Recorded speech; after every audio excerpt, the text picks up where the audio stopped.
Hello friends, നമ്മളിന്ന് നോക്കാൻ പോകുന്നത് ക്വാണ്ടം മെക്കാനിക്സിനകത്തുള്ള ഹോൾ തിയറി എന്ന് പറയുന്നൊരു പോർഷനാണ്. ഓക്കെ, ക്വാണ്ടം മെക്കാനിക്സിൽ തന്നെ റിലേറ്റിവിസ്റ്റിക് ക്വാണ്ടം മെക്കാനിക്സിനകത്ത് വരുന്നതാണ് ഈ ഹോൾ തിയറി എന്ന് പറയുന്നത്. അപ്പോൾ ഇത് എന്തുകൊണ്ടാണ് ഈ ഒരു തിയറിയുടെ ആവശ്യകത വന്നത് എന്നാണ് നമ്മുടെ ഫസ്റ്റ് ക്വസ്റ്റ്യൻ. ഓക്കെ, അതായത് വേറെ ഏതോ ഒരു തിയറിക്ക് എന്തെങ്കിലും ഒരു കോട്ടം തട്ടി ആ ഒരു അല്ലെങ്കിൽ അതിൻ്റെ എന്തെങ്കിലും ഡിസഡ്വാൻറ്റേജ് ഓവർകം ചെയ്യാനായിട്ടാണോ ഈ തിയറി വന്നത്? അതെ, അതായത് ഏത് തിയറിയുടെ ആ ഒരു ഡിസഡ്വാൻറ്റേജസിനെ ഓവർകം ചെയ്യാനായിരിക്കും ഹോൾ തിയറി വന്നതെന്നറിയോ? അതാണ് നമ്മുടെ ഡിറാക് തിയറി എന്ന് പറയുന്നത്. ഓക്കെ, ഡിറാക് തിയറി എന്ന് വെച്ചാൽ ഡിറാക് തിയറിയിൽ മൊത്തം ഡിസഡ്വാൻറ്റേജുകളായിരുന്നു എന്നല്ല, ഡിറാക് തിയറിക്ക് അതിൻ്റേതായിട്ടുള്ള എന്തുണ്ടായിരുന്നു, അഡ്വാൻറ്റേജുകളുണ്ടായിരുന്നു. നമുക്ക് syllabus base Dirac theory important അല്ല, നമുക്ക് ഏത് മതി, ഹോൾ തിയറി മതി. അപ്പോൾ ഓർത്ത് വെച്ചേക്കുക, ഡിറാക് തിയറിയിൽ എന്തുണ്ടായിരുന്നു, അതിൻ്റേതായിട്ടുള്ള ഒരുപാട് പ്രശ്നങ്ങളുണ്ടായിരുന്നു. ഓക്കെ, ഇത് സോൾവ് ചെയ്യാനായിട്ടാണ് ഡിറാക് തിയറിയുടെ പ്രശ്നങ്ങൾ സോൾവ് ചെയ്യാനായിട്ടാണ് ഏത് കൊണ്ടുവരുന്നത്, ഈ ഹോൾ തിയറി കൊണ്ടുവരുന്നത്. ഇത് പ്രപ്പോസ് ചെയ്തതും ആര് തന്നെയാണ്, പോൾ ഡിറാക് ആണ്. ഇതൊരു ഇമ്പോർട്ടൻ്റ് ക്വസ്റ്റ്യൻ ആണ്. ആരാണ് ഹോൾ തിയറി പ്രപ്പോസ് ചെയ്തത്? ഇൻ 1929. ഓക്കെ, അപ്പോൾ പോൾ ഡിറാക് തന്നെയാണ്. ഫുൾ നെയിം പഠിച്ചു വെച്ചേക്കുക. പോൾ ഡിറാക് ആണ് എന്ത് ചെയ്തത്, 1929 എന്ത് പ്രപ്പോസ് ചെയ്യുന്നത്, ഹോൾ തിയറി പ്രപ്പോസ് ചെയ്യുന്നത്. ഡിറാക് തിയറി അല്ല, ഏതാണ് നമ്മൾ പഠിക്കാൻ പോകുന്ന ഹോൾ തിയറി. ഓക്കെ, അപ്പോൾ ഈ കാര്യങ്ങൾ ഓർത്ത് വെച്ചേക്കുക. ഇനി എന്താണ് ഡിറാക് തിയറിക്ക് ഉണ്ടായിരുന്ന പ്രശ്നം? ഓക്കെ, ഡിറാക് തിയറിക്ക് എന്ത് കുഴപ്പമാണ് ഉണ്ടായിരുന്നത്, അല്ലെങ്കിൽ എന്ത് ഡിസഡ്വാൻറ്റേജാണ് ഉണ്ടായിരുന്നത്, which lead to hole theory. Okay, hole തിയറിയിലേക്ക് നയിച്ച ആ പ്രശ്നം അതാണ്. ഡിറാക് തിയറിക്ക് എന്ത് എക്സ്പ്ലെയിൻ ചെയ്യാൻ പറ്റിയില്ല, നെഗറ്റീവ് എനർജി സ്റ്റേറ്റ്. ഇമ്പോർട്ടൻ്റ് ആണ്, നെഗറ്റീവ് എനർജി സ്റ്റേറ്റുകൾ അല്ലെങ്കിൽ നെഗറ്റീവ് എനർജി ഇലക്ട്രോൺസിനെ എക്സ്പ്ലെയിൻ ചെയ്യാൻ ആർക്ക് പറ്റിയില്ല, ഡിറാക് തിയറിക്ക് പറ്റിയില്ല. എന്തുകൊണ്ടാണ് അത് പറ്റാതിരുന്നത്? കാരണം അന്ന് ആ സമയത്ത് നെഗറ്റീവ് എനർജി ഇലക്ട്രോൺസ് ആയിട്ടുള്ള പോസിട്രോൺ അവയൊക്കെ ഉണ്ടല്ലോ, അതിനെയൊന്നും അന്ന് കണ്ടുപിടിച്ചിട്ടില്ല. ഈ 1929 അതിനെ കണ്ടുപിടിച്ചിട്ടില്ല. സോ അതുകൊണ്ട് തന്നെ നെഗറ്റീവ് എനർജി സ്റ്റേറ്റ്സ് എക്സ്പ്ലെയിൻ ചെയ്യാനായിട്ട് ഡിറാക് തിയറിക്ക് പറ്റിയില്ല. എന്ന് വെച്ച് നെഗറ്റീവ് എനർജി സ്റ്റേറ്റ്സ് ഇല്ല എന്ന് പറയാൻ പറ്റത്തില്ല. ഒരു ഹിൽബർട്ട് സ്പേസ് എടുത്തു കഴിഞ്ഞാൽ അതിനകത്ത് പോസിറ്റീവ് എനർജി സൊല്യൂഷൻസും ഉണ്ട്, നെഗറ്റീവ് എനർജി സൊല്യൂഷൻസും ഉണ്ട്. സോ അതുകൊണ്ട് നെഗറ്റീവ് എനർജി സ്റ്റേറ്റ്സ് എന്ന് പറയുന്നത് കംപ്ലീറ്റ്ലി ഇല്ല എന്ന് പറയാനായിട്ട് പറ്റത്തില്ല. അപ്പോൾ ആ ഒരു കണ്ടീഷൻ വന്നപ്പോഴാണ് ഡിറാക്കിന് എന്ത് ചെയ്യേണ്ടി വന്നത്, പുതിയ എന്തെങ്കിലും ഒരു തിയറി കൊണ്ടുവന്ന് ഡിറാക് തിയറിയുടെ ആ ഒരു ഡിസഡ്വാൻറ്റേജ്, അതായത് നെഗറ്റീവ് എനർജി സ്റ്റേറ്റ്സിനെ എക്സ്പ്ലെയിൻ ചെയ്യാൻ പറ്റാത്ത ആ ഒരു ഡിസഡ്വാൻറ്റേജിനെ ഓവർകം ചെയ്യേണ്ട ഒരു ആവശ്യകത വന്നത്. അതാണ് ഈ തിയറി, അതായത് ഈ ഹോൾ തിയറിയിലേക്ക് നയിച്ച ഒരു സംഭവം എന്ന് പറയുന്നത്. ക്ലിയർ ആണ്?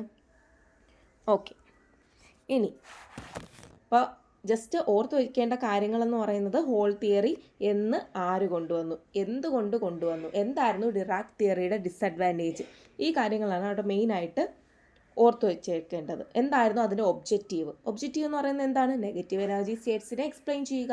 അത് ഏതിനെ എക്സ്പ്ലെയിൻ ചെയ്യാൻ പറ്റിയില്ല, ഡിറാക് തിയറിക്ക് എക്സ്പ്ലെയിൻ ചെയ്യാൻ പറ്റിയില്ല.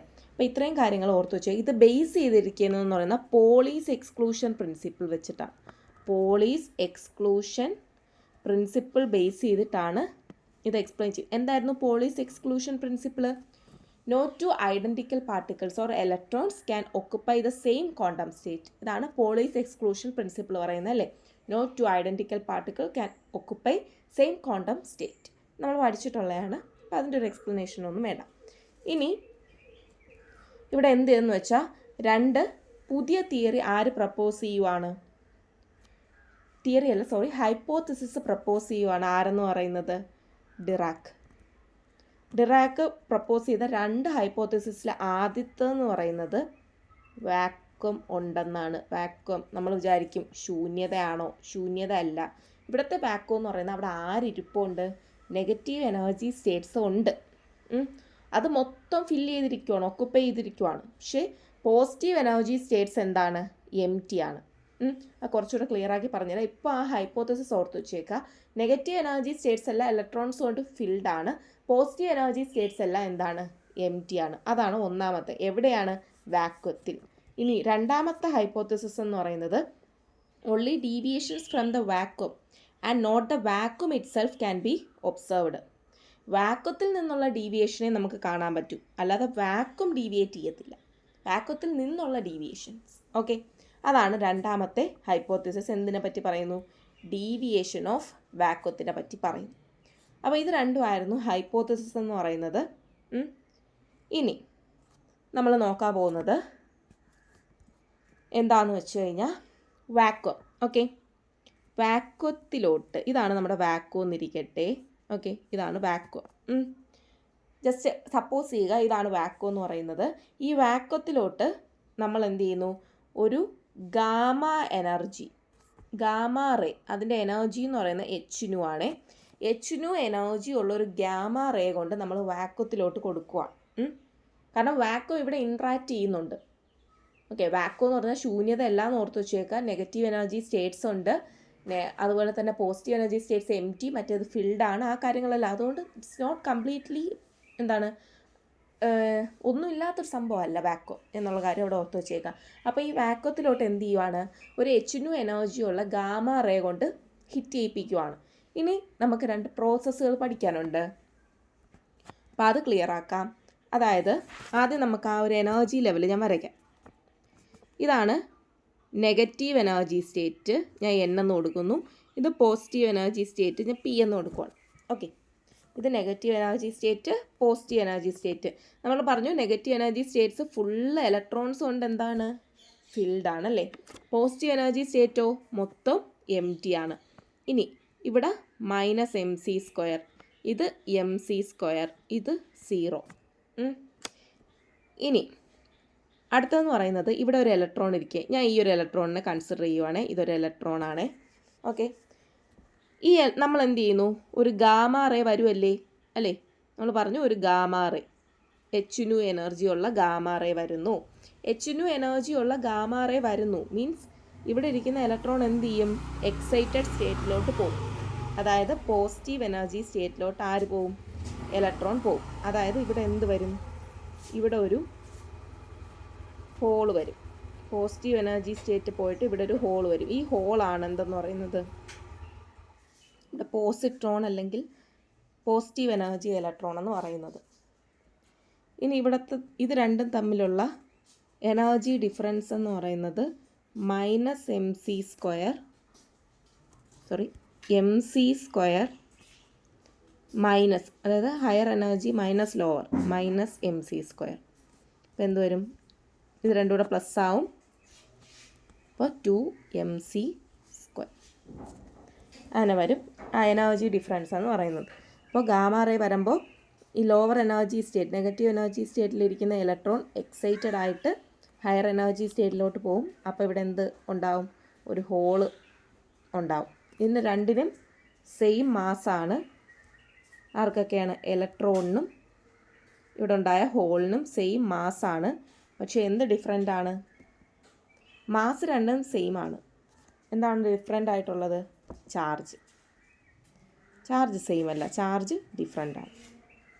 ഓക്കെ, ഇനി ഇവിടെ ഒരു ഹോളും ഒരു ഇലക്ട്രോണും ക്രിയേറ്റ് ചെയ്യപ്പെടുകയല്ലേ ചെയ്യുന്നത്? ഒരു ഹോളും ഒരു ഇലക്ട്രോണും ഇവിടെ എന്ത് ചെയ്യുവാണ് ചെയ്യുന്നത്? ക്രിയേറ്റ് ചെയ്യപ്പെടുകയാണ് ചെയ്യുന്നത്, അല്ലേ? ഒരു ഹോളും ഇലക്ട്രോണും ഇവിടെ ക്രിയേറ്റ് ചെയ്യപ്പെടുന്നതുകൊണ്ട് തന്നെ ഇതിനെ പറയുന്ന പേരെന്ന് പറയുന്നത് പെയർ ക്രിയേഷൻ എന്നാണ്. പെയർ ക്രിയേഷൻ, അതായത് ഇവിടെ ഹോളും ഇലക്ട്രോൺസും ഫോം ചെയ്തു. ഇനി ഇതേപോലെ വേറൊരു സംഭവമാണ് പെയർ അനിഹിലേഷൻ എന്ന് പറയുന്നത്. പെയർ അനിഹിലേഷൻ അതെന്താ? പെയർ ക്രിയേഷൻ മനസ്സിലായല്ലോ. നമ്മൾ എന്താണ്? നെഗറ്റീവ് എനർജി സ്റ്റേറ്റ്സ് എന്ന് പറയുന്ന മൊത്തത്തിൽ ഫിൽഡാണ്. ഇതാ ഇവിടെ മൊത്തം എന്താണ്? ഇവിടെ മൊത്തം ഇലക്ട്രോൺസ് ആയിരുന്നു. അപ്പോൾ അതിലോട്ടൊരു ഗാമ റേ, Hnu എനർജിയുള്ള ഗാമ റേ വന്നപ്പോൾ ഈ ഇലക്ട്രോൺ എന്ത് ചെയ്തു? പോസിറ്റീവ് എനർജി സ്റ്റേറ്റ്സ് മൊത്തം എന്തായിരുന്നു? എംറ്റി ആയിരുന്നു. അപ്പോൾ ആ ഇലക്ട്രോൺ അങ്ങോട്ട് പോയി. അതവിടെ ചെന്നിരുന്നപ്പോൾ ഇവിടെ എന്ത് വന്നു? അവിടെ ഒരു വേക്കൻസി അല്ലെങ്കിൽ ഹോൾ വന്നു. അപ്പോൾ ഇവിടെ ഹോളും ഇലക്ട്രോണും ക്രിയേറ്റ് ചെയ്യപ്പെടുന്നു. സോ നമ്മളതിനെ എന്തെന്ന് പറയും? പെയർ ക്രിയേഷൻ എന്ന് പറയും. അടുത്തൊരു സംഭവമാണ് ഏതെന്ന് പറയുന്നത് പെയർ അനിഹിലേഷൻ എന്ന് പറയുന്നത്. ഓക്കെ, അവിടെയും നമ്മൾ ഇതേപോലെ തന്നെ എന്ത് ചെയ്യുന്നു? Negative energy state positive energy state. ഇവിടെയായിരുന്നു ഇപ്പോൾ ഇലക്ട്രോൺ ഇരുന്നത്. ഇവിടെ എന്തായിരുന്നു? ഹോളായിരുന്നു. കുറച്ച് നേരം കഴിയുമ്പോൾ, അതായത് ഹയർ എനർജി സ്റ്റേറ്റിൽ സ്റ്റെബിലിറ്റി എന്തായിരിക്കും? കുറവായിരിക്കും. ഇലക്ട്രോണിന് എന്ത് സ്റ്റേറ്റിലോട്ട് വരണം? സ്റ്റേബിൾ സ്റ്റേറ്റിലോട്ട് വരണം. അപ്പോൾ ഇലക്ട്രോൺ എന്ത് ചെയ്യണമായിരിക്കും? എക്സസ് എനർജീനെ പുറത്തേക്ക് കളയുക. അതായത് ആ ഗാമാ റേനെ പുറത്തേക്ക് കളഞ്ഞിട്ട് നമ്മുടെ ഇലക്ട്രോൺ എന്ത് ചെയ്യും? താഴെ നെഗറ്റീവ് എനർജി സ്റ്റേറ്റിലോട്ട് വന്നിരിക്കും. ഓക്കെ, നെഗറ്റീവ് എനർജി സ്റ്റേറ്റിൽ വന്നിരുന്നു. ആര്? നമ്മുടെ ഇലക്ട്രോൺ ഇപ്പോൾ ഇവിടെ ഇരിക്കുവാണ്. ഗാമാ റേനെ കളഞ്ഞ്, എന്നിട്ട് ഇലക്ട്രോൺ താഴേക്ക് വന്നു. അപ്പോൾ അതെന്ത് അറ്റൈൻ ചെയ്തു? സ്റ്റെബിലിറ്റി അറ്റൈൻ ചെയ്തു. ഓക്കെ ആണ്. ഇതിനെയാണ് നമ്മൾ, അതായത് അവിടെ ആ പെയർ രണ്ടും ഇപ്പോൾ എന്തില്ല? ഇലക്ട്രോണുണ്ട്, പക്ഷെ ആ ഹയർ എനർജി സ്റ്റേറ്റിലൊന്നും അല്ല, പഴയ ആ സ്റ്റേറ്റിലോട്ട് തന്നെ വന്ന് വേറെ പ്രശ്നങ്ങളൊന്നുമില്ല. അപ്പോൾ അവിടെ പെയർ ഉണ്ടോ? ഇനി ഇല്ല.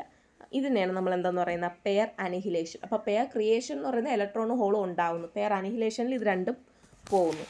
ഓക്കെ, ഇനി ഇത് പെയർ അനിഹിലേഷൻ എന്ന് പറയുന്നത് ഏതിൻ്റെ റിവേഴ്സാണ്? പെയർ ക്രിയേഷൻ്റെ റിവേഴ്സാണ്.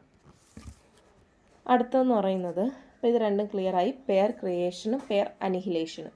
ഇനി ഇതൊക്കെ കണ്ടുപിടിച്ച് കഴിഞ്ഞ് കുറേ നാൾ കഴിഞ്ഞിട്ടാണ് ഈ ഹോൾ എന്താണെന്ന് മനസ്സിലാക്കുന്നത്. പോസിട്രോൺ ആണ്, അതുപോലെ തന്നെ ആൻറ്റി പാർട്ടിക്കിൾസ് ഉണ്ട് എന്നൊക്കെ പിന്നെ ഒരുപാട് നാളുകൾക്ക് ശേഷമാണ് കണ്ടുപിടിക്കുന്നത്. ഹോൾ തിയറിയൊക്കെ വന്ന്, ഹോൾ തിയറി 1929 ഡിറാക്ക് കണ്ടുപിടിച്ച് ഒരുപാട് നാളുകൾക്ക് ശേഷമാണ് ഈ പോസിട്രോണും ആൻറ്റി പാർട്ടിക്കിൾസും ഒക്കെ കണ്ടുപിടിക്കുന്നത്. ഇനി ഇതിൻ്റെ ഒരു മെയിൻ ആയിട്ടുള്ള മറ്റൊരു കണ്ടുപിടുത്തമായിരുന്നു, അതായത് മറ്റൊരു സംഭവം ഉണ്ടെന്ന് പറഞ്ഞു. അതാണ് വാക്വം പോളറൈസേഷൻ. ഓക്കെ, ഇമ്പോർട്ടൻ്റ് ആണ്, ടേംസ് എല്ലാം ഓർത്ത് വെച്ചേക്കണം. Vacuum polarisation. എന്താണ് വാക്വം പോളറൈസേഷൻ എന്ന് പറയുന്നത്? വാക്വം പോളറൈസേഷൻ ആയിരുന്നു ഇതിൻ്റെ മറ്റൊരു പ്രഡിക്ഷൻ. ഈ നെഗറ്റീവ്, അതായത് ഹോളുണ്ട് എന്ന് പറഞ്ഞു, ആ ഹോള് പിന്നെ പോസിട്രോൺ ആണ് എന്നുള്ള രീതിയിലൊക്കെ കണ്ടുപിടിച്ചു. പിന്നെ വന്നതാണ് വാക്വം പോളറൈസേഷൻ എന്ന് പറയുന്ന മറ്റൊരു പ്രഡിക്ഷൻ എന്ന് പറയുന്നത്. എന്താണ് വാക്വം പോളറൈസേഷൻ? അതായത് ഒരു പോസിറ്റീവായിട്ടുള്ള ഒരു പാർട്ടിക്കിൾ ഇരിക്കുവാണ്, ഒരു പോസിറ്റീവായിട്ടുള്ള ഒരു ചാർജ് ഇരിക്കുവാണ്. അപ്പോൾ അത് നെഗറ്റീവ് ചാർജിനെ സ്വാഭാവികമായിട്ട് എന്ത് ചെയ്യും? റിപ്പൽ ചെയ്യും. അങ്ങനെയാണെങ്കിൽ അതിൻ്റെ അടുത്ത് മൊത്തം എന്തായിരിക്കും? കുറച്ചുകൂടെ ക്ലിയർ ആക്കി വരയ്ക്കാനേ. അതായത് വാക്വം പോളറൈസേഷനാണ് നമ്മളിപ്പോൾ പറയുന്നത്.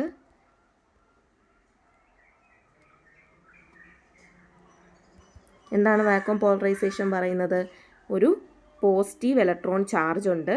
അപ്പോൾ അതെന്ത് ചെയ്യും? പോസിറ്റീവ് ചാർജ് നെഗറ്റീവ് ചാർജിനെ എന്ത് ചെയ്യും? റിപ്പൽ ചെയ്യും. അപ്പോൾ ആ നെഗറ്റീവ് ചാർജ് മൊത്തം പുറത്തിരിക്കുവാണ്. അപ്പോൾ ഇവിടെ മൊത്തം എക്സസ് ഓഫ് എന്ത് കാണും?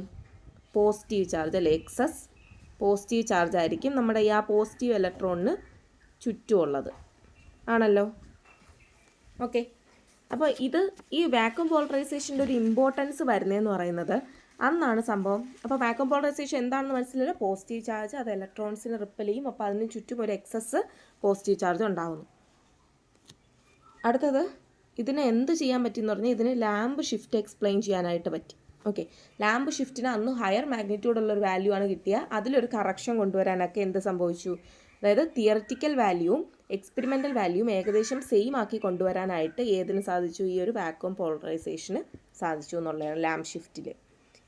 അപ്പോൾ ഇത്രയും കാര്യങ്ങളാണ് ഇനി ആകെ ഉള്ളതെന്ന് പറയുന്നത് ഹോൾ തിയറിയുടെ സിഗ്നിഫിക്കൻസ്. അപ്പോൾ ഹോൾ തിയറി പോൾ ഡിറാക്കാണ് കൊണ്ടുവരുന്നത് 1929. എന്തിനു വേണ്ടി? നെഗറ്റീവ് എനർജി സ്റ്റേറ്റ്സ് എക്സ്പ്ലെയിൻ ചെയ്യാനായിട്ടാണ് കൊണ്ടുവരുന്നത്. പിന്നെ അടുത്തെന്ന് പറയുന്നത് അതിൻ്റെ 2 ഹൈപ്പോത്തസിസ് ഓർത്തിച്ചിക്കുക. അതിൻ്റെ ഒബ്ജക്റ്റീവ് എന്താണ്? നെഗറ്റീവ് എനർജി സ്റ്റേറ്റ്സിനെ എക്സ്പ്ലെയിൻ ചെയ്യുക. പിന്നെ അന്ന് നെഗറ്റീവ് എനർജി സ്റ്റേറ്റ്സ് ഇല്ല, അത് പിന്നെ വന്നു അല്ലേ, പോസിട്രോണൊക്കെ പിന്നെ കണ്ടുപിടിച്ചു. പിന്നെ നമ്മൾ പറഞ്ഞത് പെയർ ക്രിയേഷൻ, പെയർ അനിഹിലേഷൻ. എന്താണ് പെയർ ക്രിയേഷൻ? അല്ലെ, ഗാമാ റേ വരുമ്പോൾ ഹോളും ഇലക്ട്രോൺസും ക്രിയേറ്റ് ചെയ്യപ്പെടുന്നു, അത് പെയർ ക്രിയേഷൻ. പെയർ അനിഹിലേഷനിൽ എക്സസ് എനർജിയെ പുറന്തള്ളി തിരിച്ച് പഴയ സ്റ്റേറ്റിലോട്ട് തന്നെ വരുന്നു. ഹോൾ, അതായത് അവിടെ പെയർസ് ഇല്ലാണ്ടാവുന്നു, അത് pair annihilation. Pair creation, pair annihilation. പിന്നെ ലേറ്റർ പോസിറ്റീവ്ലി ചാർജ്ഡ് ഇലക്ട്രോൺസ് കണ്ടുപിടിച്ചു. പിന്നെ നമ്മൾ പറഞ്ഞ എന്താണ്? Vacuum polarization. ഇത്രയും കാര്യങ്ങളാണ് പറഞ്ഞത്. ഇനി ലാസ്റ്റ് ഹോൾ തിയറിയുടെ സിഗ്നിഫിക്കൻസ് ഓഫ് ഹോൾ തിയറി. എന്താണ് ഹോൾ തിയറിയുടെ സിഗ്നിഫിക്കൻസ് എന്ന് പറയുന്നത്? It leads to the rejection of Klein Gordon equation. Klein Gordon ഇക്വേഷൻ്റെ റിജക്ഷന് കാരണമായി. ഓക്കെ, ക്ലെയിൻ-ഗോർഡൻ ഇക്വേഷൻ അത് ഡീറ്റെയിൽഡായിട്ട് ഉണ്ട് ക്ലെയിൻ ഗോർഡൻ ഇക്വേഷൻ. ഇപ്പോൾ ഓർത്ത് വെച്ചേക്കുക, ക്ലെയിൻ ഗോർഡൻ ഇക്വേഷൻ കറക്റ്റ് അല്ലായിരുന്നു. അത് റിജക്റ്റ് ചെയ്ത് എന്താണ് ഡിറാക് തിയറി അല്ലെങ്കിൽ ഡിറാക് ഇക്വേഷൻ എന്ത് ചെയ്യാനായിട്ട് പ്രപ്പോസ് ചെയ്യാൻ, അത് ഡെവലപ്പ് ചെയ്യാനായിട്ട് ഏത് സഹായിച്ചു? ഹോൾ തിയറി സഹായിച്ചു. പിന്നെ ഡിറാക് തിയറി എന്ന് പറയുന്ന കുറച്ച് പാർട്ടിക്കിൾസ് മാത്രമല്ല, എല്ലാ പാർട്ടിക്കിൾസിലും അപ്ലൈ ചെയ്യാനായിട്ട് ഉള്ള രീതിയിൽ ആ ഡിറാക് ഇക്വേഷനെ എന്ത് ചെയ്തു? മാറ്റിയെടുത്തു. അതായത് നെഗറ്റീവ് എനർജി സ്റ്റേറ്റ്സും പോസിറ്റീവ് എനർജി ഇലക്ട്രോൺസ് ഇതെല്ലാം ഉൾപ്പെടുത്തിക്കൊണ്ട് ഒരു കംപ്ലീറ്റ് ഓൾ പാർട്ടിക്കിൾസിലും ഡിറാക് ഇക്വേഷൻ എന്ത് ചെയ്തു? സാറ്റിസ്ഫൈ ചെയ്തു. അതും ഹോൾ തിയറിയുടെ ഒരു സിഗ്നിഫിക്കൻസ് ആയിരുന്നു. അടുത്തത്, it introduces an element of inconsistency in Dirac theory. Okay, അപ്പോൾ എന്ത് ചെയ്തു? മാച്ചോളയാം, സിഗ്നിഫിക്കൻസ് ആണ് നമ്മൾ പറഞ്ഞുകൊണ്ടിരിക്കുന്നത്.